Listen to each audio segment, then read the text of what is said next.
আমার ভিডিওটা যদি ভালো লেগে থাকে অবশ্যই সাবস্ক্রাইব করবেন। বাংলাদেশের এই অবস্থার জন্য কে দায়ী? ছাত্র সমাজ, রাজনীতিবিদ, যুব সমাজ, কে দায়ী? আজকে বাংলাদেশের যে অবস্থা মানুষের, তাতে আগামী মনে হয় না 20 বছরের ভিতরে বাংলাদেশ কিছু করতে পারবে।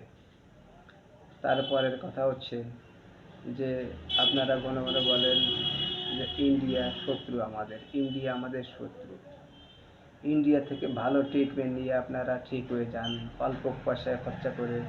আবার ইন্ডিয়া শত্রু, ইন্ডিয়া চাল ডাল দেয় আপনাদের কম পয়সায়, এই জন্য ইন্ডিয়া শত্রু।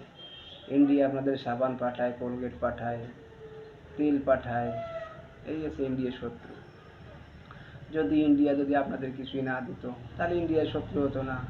ইন্ডিয়ার প্রথম ভুল আপনাদের অল্প পয়সায় সব কিছু দেয়, ট্যাক্স কম ধরে, এই জন্যই আপনাদের শত্রু।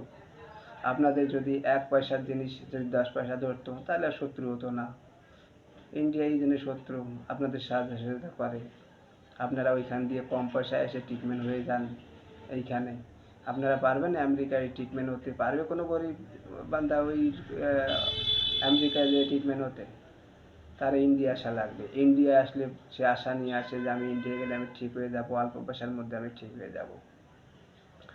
আপনারা কিছু কিছু লোক আছেন, রাজনীতির লোক আছেন, রাজনীতিবিদ যারা, তারাই এই দেশটাকে ধ্বংস করছেন।